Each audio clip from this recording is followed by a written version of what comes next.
let's not talk about it. Let's Be stop about the work. talking about it. Be about it. Yeah.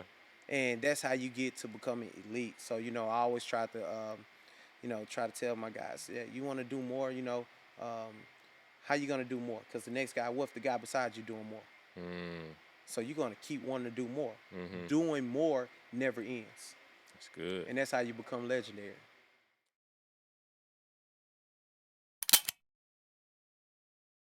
Many people are stuck in the place that they're in largely because of the fact that they're not around people that challenge them. And it's not that they don't know those people don't challenge them, it's that they're scared to be alone. I am going to make a personal commitment to execution over perfection. Right now, my company is making, over $200,000 a month. If you give me a piece of music, what am I going to play? And you put that same, piece of music or elements of music in the hands of Michael Jackson, what is that going to create? Little becomes much when you place it in the hands of the master.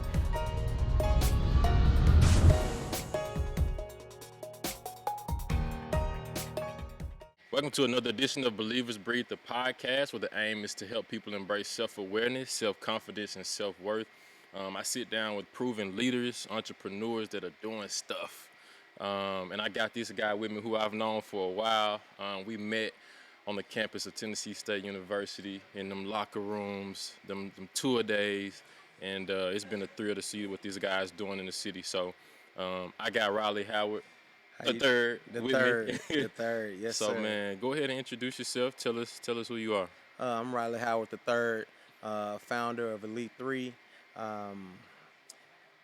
Born and raised in Nashville, Tennessee. Still here, giving back to the city. Cool, man. So what I want to do is kind of unpack what you do, because I think a lot of former athletes desire to get into training, but you don't see a lot of people that are able to do it for an extended amount of time. Right. And I kind of had this light bulb go off to see how well you were doing, because when I was graduating, you were training some of the guys that were graduating with me, getting ready for pro day, and you're still doing it right now. Right. So how did all of this start? Is this something that you always wanted to do? Was it like something that you could fall back on, if NFL didn't work, all that good stuff? First, my goals was to, get a degree, For sure. graduate from college, get a degree, and also be able to become an educator. So my first goal was to become an educator is first. And crazy the way things work. I didn't pass the praxis test, and my teacher told me, my professor told me, hey, look, you're going to have to do another semester of school.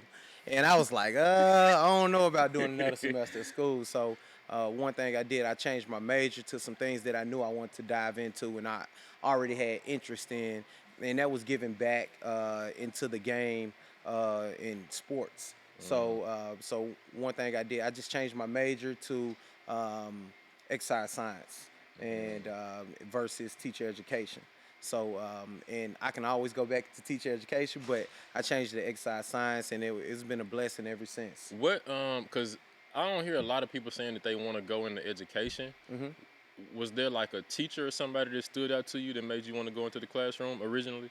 Yeah, a lot of my mentors were educators. I grew up in a single parent household, and one thing I wanted to do is be able to pay it forward, with giving back. And me, I kind of built everything I do around giving back and helping others. So I always had a,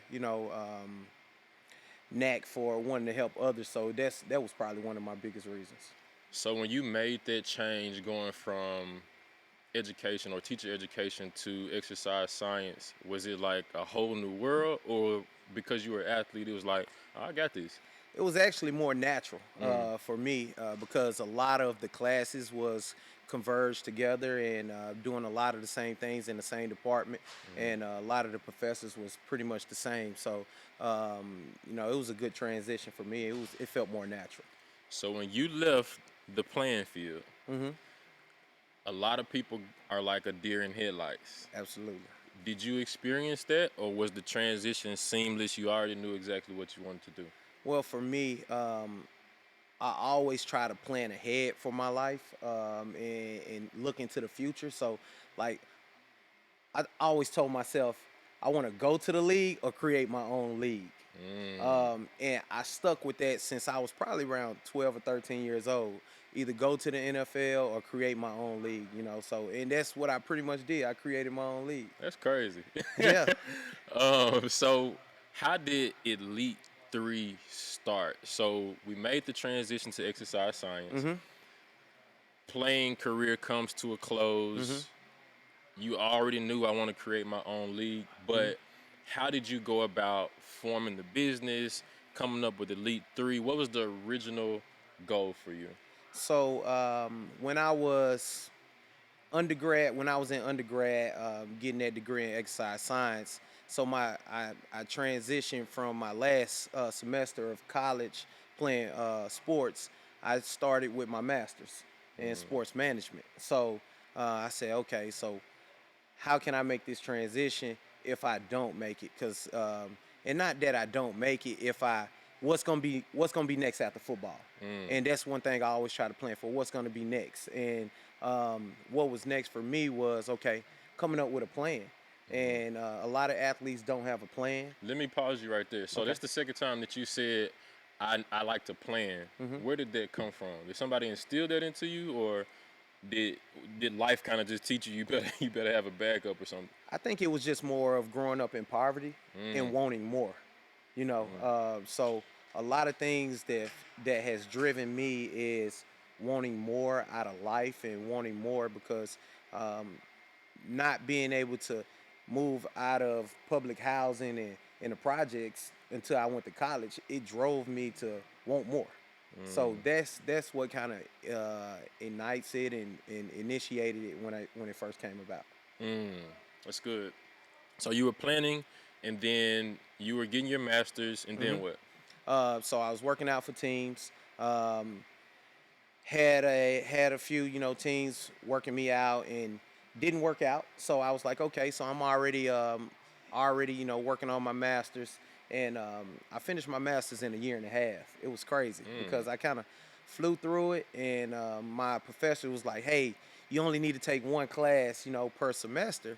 I mean, two classes, no more than three per semester, and I was taking like four.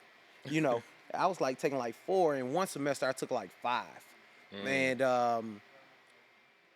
she didn't want to approve it, and I signed it, and I got her finally to approve it, and she was like, if you make a C, we're not gonna allow you to do it the next semester. Was this So Dr. Starks? Dr. Starks. Man, Dr. R.I.P. Starks. Dr. Starks. R.I.P. Dr. She Starks. literally got me through the master's program for free. So when I was transitioning out of football, similar to you, Yep. I walked into her office and I'm like, hey, I'm done with football. Yep. Actually, I had another year of football, but I was done with undergrad. And I said, I want to start my master's. What you got for me?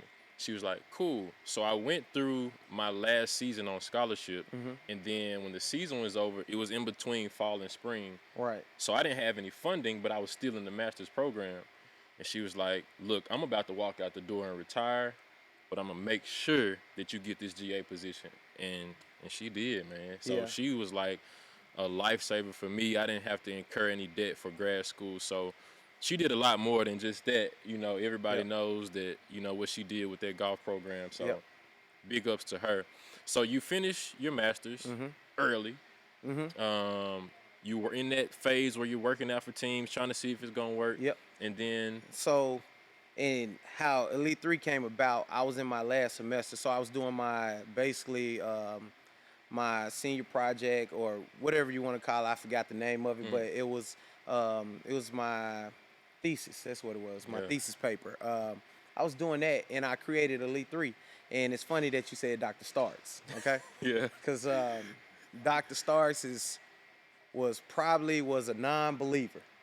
So that's why I try to tell a lot of people to you can't listen to the naysayers. And I love Dr. Starks for this because it drove me even more.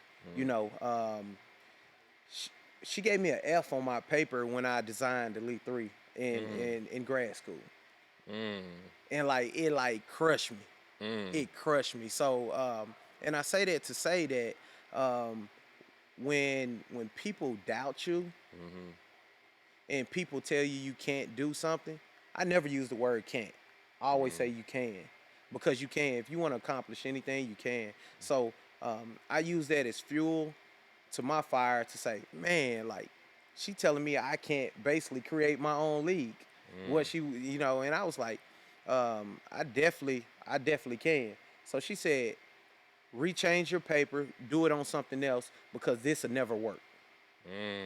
She said this will never work. You'll never be able to make money from doing what you put on paper and this and that. Revise it. So I went back and I thought hard and I looked at the book on how to build a facility and all the proper things that you'll have to do. And I put it all on paper. And I brought it back and she gave me a C. That sounds like a. She gave me a C. And man, when I say like I was crushed again, and she was like, "Yeah, it's just not gonna work. It's not gonna be good enough." You know how she talks. Hard nose. It's Yeah. just hard nose, and man, like sometimes, man, like I just try to tell everybody, for the listeners out there, everybody, like man, you're gonna get so many naysayers in life. You're gonna get so many no's. And only thing you need is one opportunity. It just said one yes, it'll change your life. And man, I wanted to give my own self that yes. And I stuck with it. And I took that C to the chin and I was like, man, this is what I'm gonna do. So I hit the ground running, of course. I done some other work within the educational field and in the health field. But the main thing was trying to get myself to this point where I'm at today. That's good. So you got your master's, I'm assuming, and you took that sheet of paper where you were doing a senior project and you had to make the things that were there come to life. And I got this shirt that I wear and it says, "My belief is greater than your doubt." And so I think it's crucial what you just said, that like you're going to have people that tell you no. You're going to have people that don't see the vision, but it's not necessarily their job to see it because it's yours. Yeah. And so, man, shout out to you for going through with that. And so when you had to make this thing come to life that was on paper, did you already have like step-by-steps what you had to do? Or was it like, all right, I did this on paper, but now I got to make this thing come to life for real? So when you put it on paper, like if anybody ever put like a business plan on paper or visions on paper, the hardest thing to do is make it come to life. Yeah. So you like, okay, I got this on paper. This the blueprint. Now where do I start? Yeah. And me, it was just basically going back to the root of what all initiated it, my morals and everything else as far as wanting to help others. So I said, man, I'm gonna make this thing about helping others. So it started with, calling a few friends who was still trying to get into the NFL and things like that. One of my closest friends, Anthony Levine, he's going into year 12. Shout out to Anthony Levine. That's right, man. Tennessee State alum. He's going into year 12 with the Baltimore Ravens, captain of the Baltimore Ravens, Coach a.k.a. Cap. Coach Cap. Yeah. Can't forget the Coach Cap, So, but, I reached out to him, reached out to Dominique Rogers-Cromartie, another one of my closest friends, played 13 years. And I said, hey, man, look, I'm trying to train. I want you guys to support me. I said, man, these are the things I'm going to do. I'm going to have football camps. I'm going to train athletes, professional athletes. I just try to go straight to the league. That's it. Straight to the top. And they was like, hold on, bro. Slow down. Like, hold on, bro. Like, so, but man, Javaris Williams as well and Cecil Newton, all those guys that I played with, man, they was great friends of mine and still are to this day. They supported my dream. And that's one thing you have to do. You have to find people who want to support your dream, even if it's at one person. And even if you have 0 people that's supporting your dream. If you support your own dream, other people initially start to come and support your dream.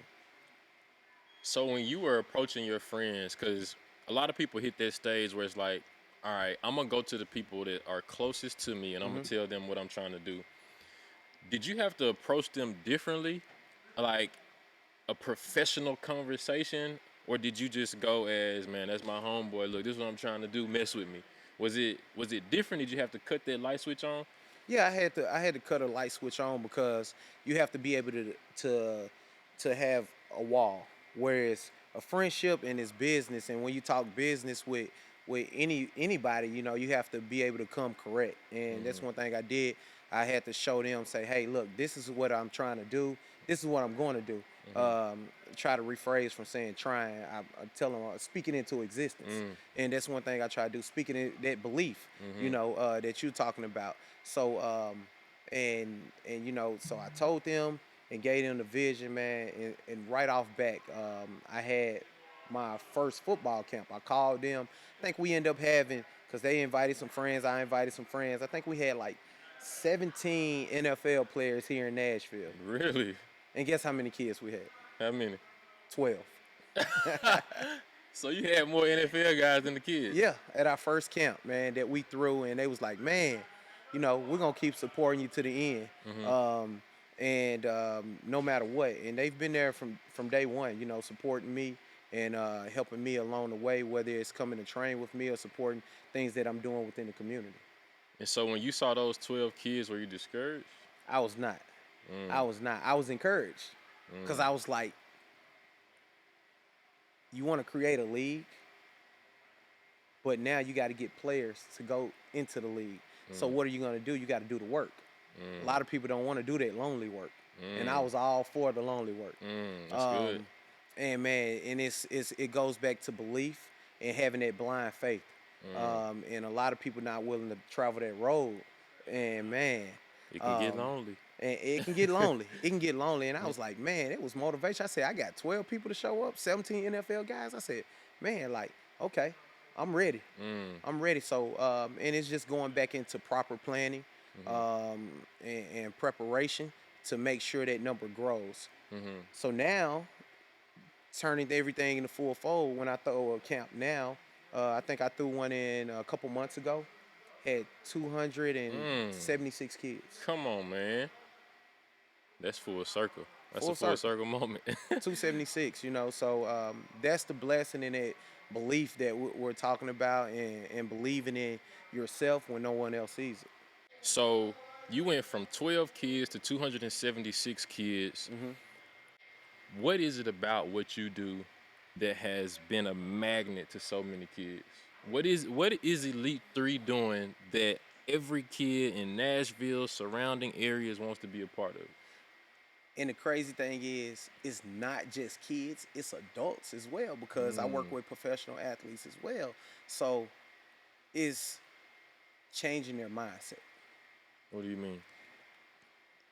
The hardest thing for an athlete to do is believe and do that lonely work. So just changing their mindset, having them being able to, when they're away from their coaches, when they're away from their teammates, like, who are you?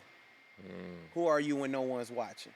And just changing their mindset for them to believe they're the best person, they're the most dominant human being on that field every time, or whatever they're doing. So when you are training these guys, give me an example of what you're doing that is focusing on their mind. I say I don't usually train the body, I train the mind, because the brain controls the body. So one thing I try to do is train the brain, train their mindset. And so when you train their mindset, the most important thing, you got to get to know. You got to get to know your personnel. You got to get to know your people. So if they don't trust me, I can't get them to buy into what I'm doing. That's good. And it's just like coaching. And I learned that from teaching. The greatest educators are the ones who the student respects and love the most, who they'll always remember, like we remember Dr. Stars. Whether it's tough love or whatever, those are the ones, and that's who I try to become every day when I show up, trying to get them to show them that tough love and show them that I care, that they'll do anything I say. So if I say, when coaches use that saying, that kid will run through a brick Yeah. wall for me. Every athlete I train will run through that brick wall. Every single one. Because they believe, their mindset believes everything that I tell them. That's good, man. So, what have you seen as the biggest differences between training a kid that's in high school that is hoping he can get a scholarship versus an NFL guy who has gotten that scholarship, who's played in college, and now is at the top of their game in the league?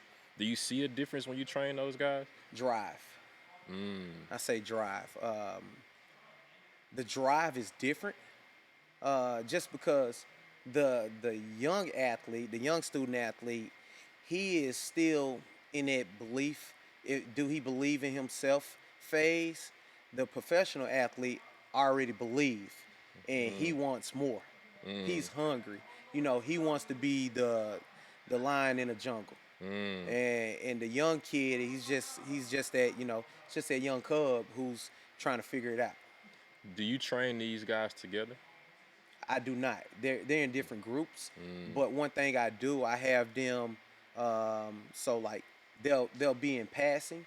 So if I have a 9 o'clock and we're done at 10:30 with that pro guys, my 10:30 group is going to be my younger guys or my college guys. So now they interchange, and then I'm saying, hey, introducing, and now it's kind of like the big brother effect. And I might catch the back end of your workout and see what you out here doing. Yeah.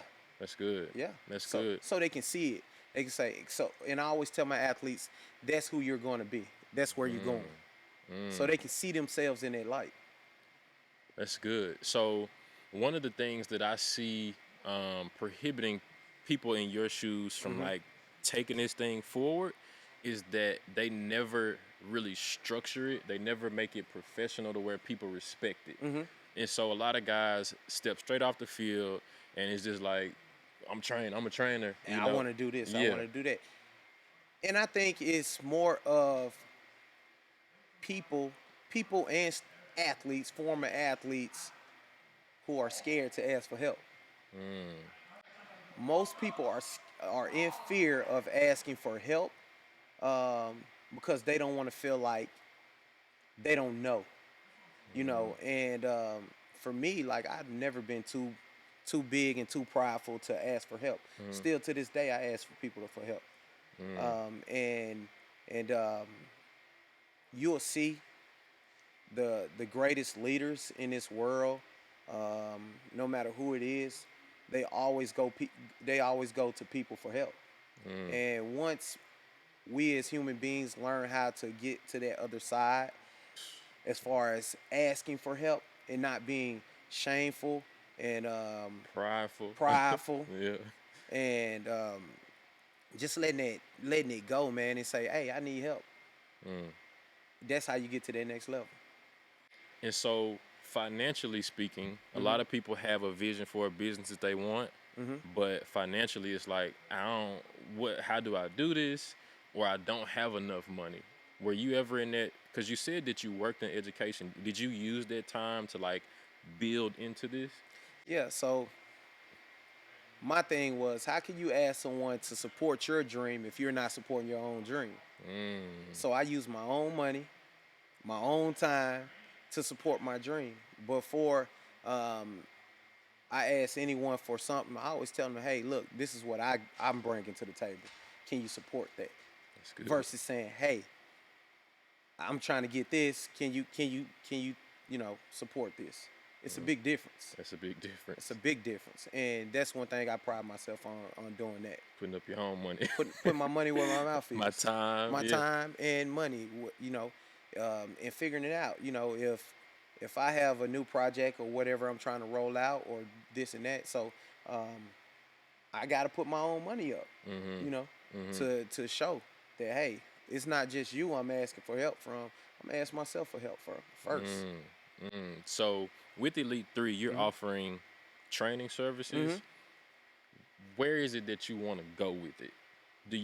Are you in like, man, this is prime, this is where I saw, this is the vision, or is this like, this is a stepping stone to something else?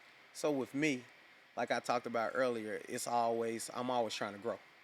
So my vision for Elite 3 changes every year. Yeah. Every year. The things that I put on paper, I already accomplished that. I already accomplished that. Having after school programs, ACT prep, throwing summer camps. I'm throwing my 10.0 camp. We missed last year because of quarantine. So that would have been our 10th year of throwing our camp. But this year will be in about 4 weeks, we'll throw our 10th camp. What is the camp? Elite 3 football camp. So basically, we bring in nutritionists, we bring in NFL personnel as far as people in the front office. We bring in NFL players, and they all are a part of making this camp being forceful in the Nashville community. And why did you see the need to bring in so many people for these kids? Because it wasn't there for me when I was coming up in this area. And I just want to give these kids and people in this area more opportunity than I had. That's good.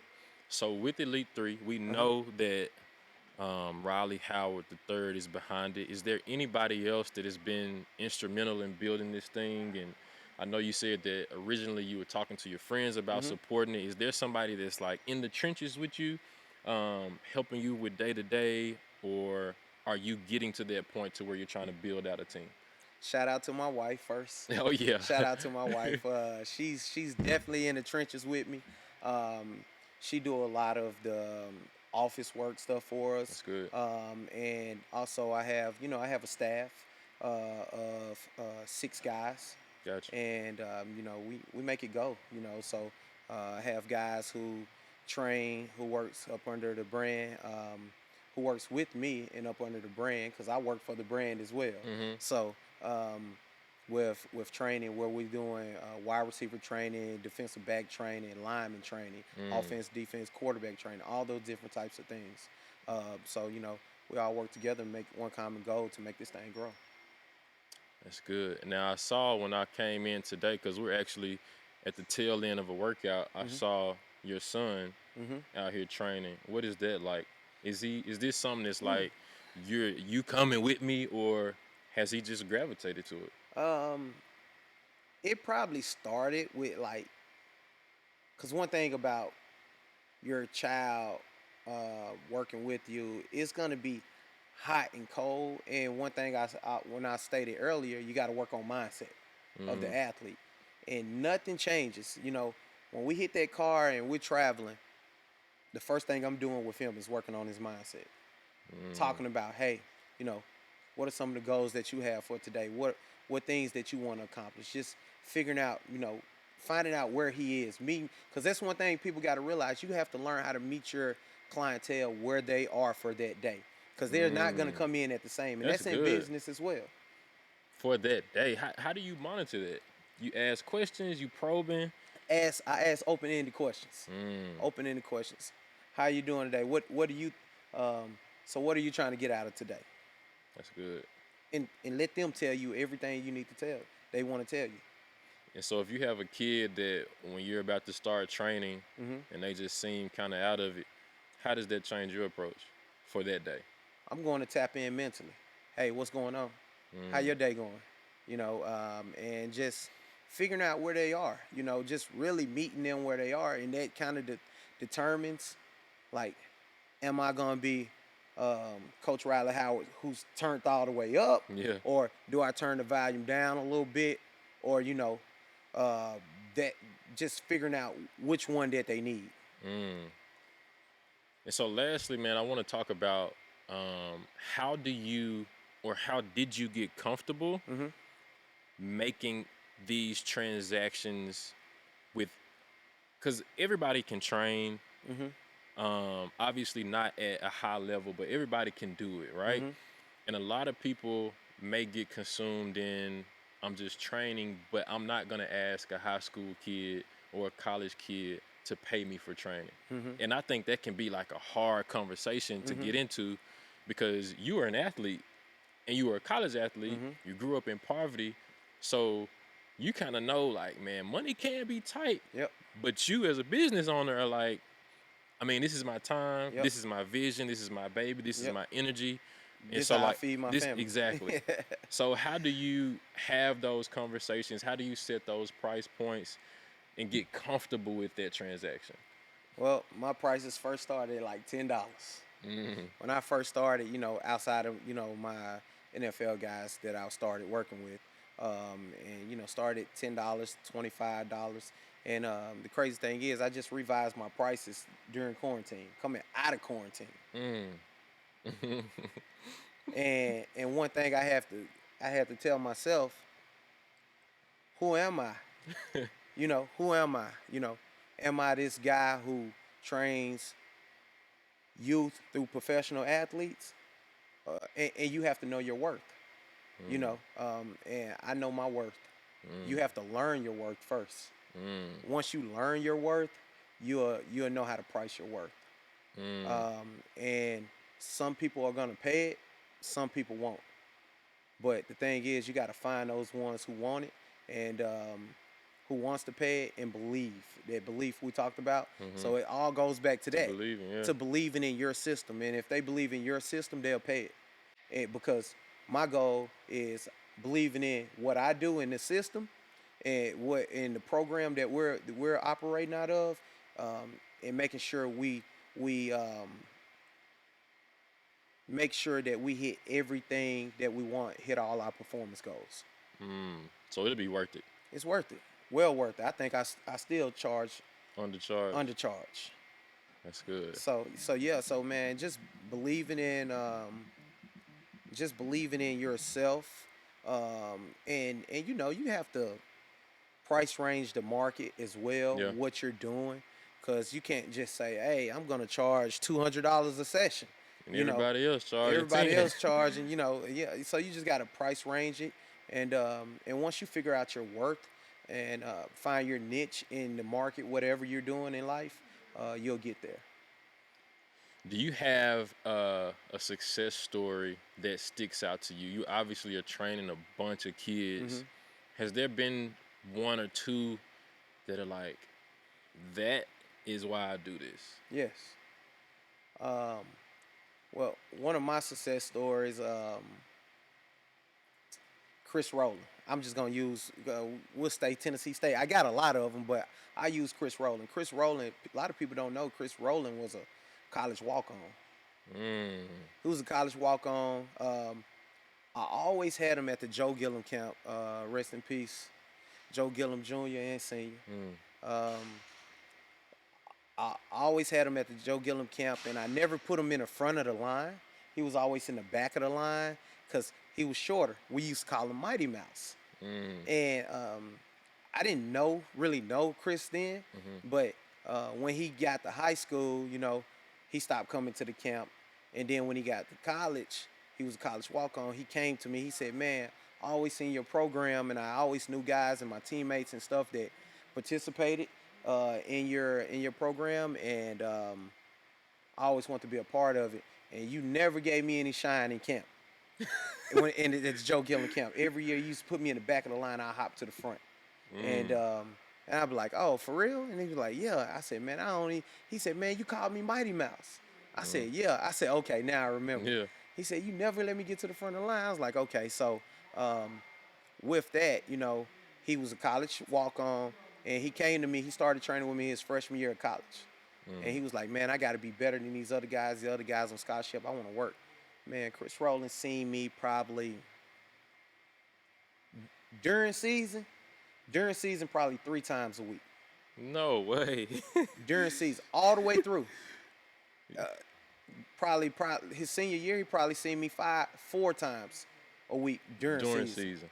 Off season, man, it got to a point where like I had to like, hey Chris, I can't do nothing today, man. Like, you gotta leave me alone. You gotta leave me alone, man. So Chris Rowland, man, he went to earning scholarships, becoming all conference, becoming an All-American, breaking Jerry Rice's record. And it was all about putting in the work. We've trained on grass fields with rocks on it. We've been the only one out there. He's been injured while training with me. he injured himself. You know, he was breaking. He was running a route, and his foot got stuck in the ground one time. It was on grass though, nice grass this time. But he ended up breaking his ankle, and I was like, okay, you going into your junior year? What you gonna do? We gotta get healthy. It's the off season, so we amped things up. He was doing physical therapy and did a little bit more, but got healthy. Had a really good junior year. Senior year, I said we got to turn it up a notch. Broke Jerry Rice's record that year. Went off, went off. Became an All-American again, not just as a returner, but as a receiver. And man, won all kind of awards. Had dreams of getting drafted, didn't get drafted.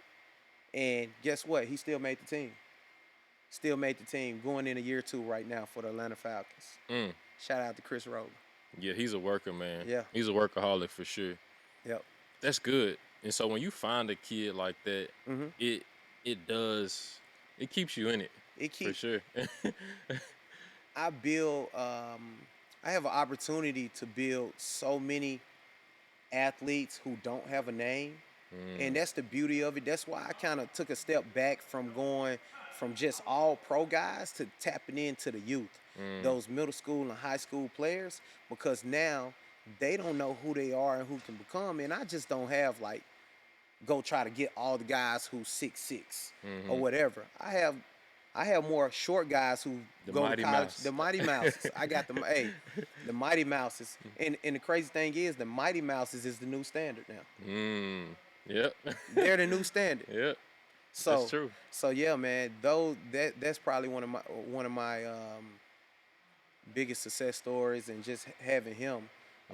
And it was like getting there for him has always been roadblocks. They didn't even have the NFL Combine because of COVID. So guess what? That man was working out, and it's documented in everything, the news and NFL stories, ESPN stories, where we're working out in my garage. People come film us in my garage. I move stuff around, and he's in there. I went and borrowed some weights from high school coaches around here. Those old rusty weights. They ain't want to give me the good stuff. Yeah. But I said, hey, Chris, we're going to get it out the mud right here in the garage. That's crazy. Speaking of that, do you want a facility? Is that in the plan? That's in the makes. That's good. Can't speak too much on it right now, Yeah. but it's definitely in the makes. So we're just trying to come out of COVID. And once we come out of COVID, man, we got some things in store. That's good. And, we'll kind of, get back on here and talk a little bit about that. So what I got, man, is that every episode I ask the guest, what is one thing, one word, one phrase that you think prevents people, handcuffs people from believing enough in their vision to actually move on it? So for you, you've talked a lot about believing, whether it was overcoming what you did with Dr. Starks and the F, and then overcoming the C, and then overcoming a bunch of obstacles in the way. But everybody doesn't do that. What is the one thing that you feel like stands between people and their vision? I'm going to blow this balloon up, and I'm going to have you write that word on there. Gotcha. All right? Can I put a phrase on it? Yep. Okay.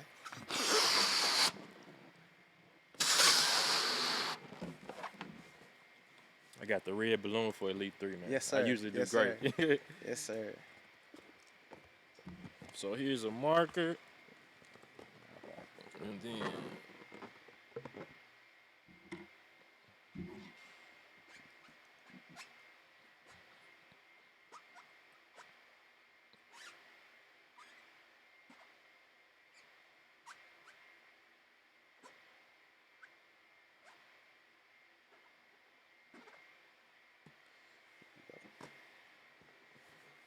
say let's do more. What you mean? A lot of people talk about they want to go there, and a lot of people talk about they want to go there and want to accomplish more. Don't just talk about it. Do more. Find a reason. Find your why. Why you want to do more. That doing more will take you to anywhere you want to go. Just stop talking about it and just do more. Do more work. Do more asking. Asking for that help. Do more things that's gonna educate you. Do more things that that's gonna, help you with your growth. So when I say do more, those are the things, saying less. Let's not talk about it, Let's Be stop about the work. talking about it. Be about it. Yeah. And that's how you get to becoming elite. So, I always try to, try to tell my guys, yeah, you want to do more, how you going to do more? Because the next guy, what if the guy beside you doing more? So you're going to keep wanting to do more. Doing more never ends. That's good. And that's how you become legendary. That's good. Y'all heard it. So what we're gonna do is pop it, take the life out of that thing, and folks gonna do more, man. So where can people find you? If they're an athlete, how can they train with you? Give us your info. So you can find me on Instagram, Riley Elite 3. Twitter is the same. Facebook, Riley Howard, and elite3.org. That's our website. Heard that. Appreciate this, man. Yes, sir. It's been good.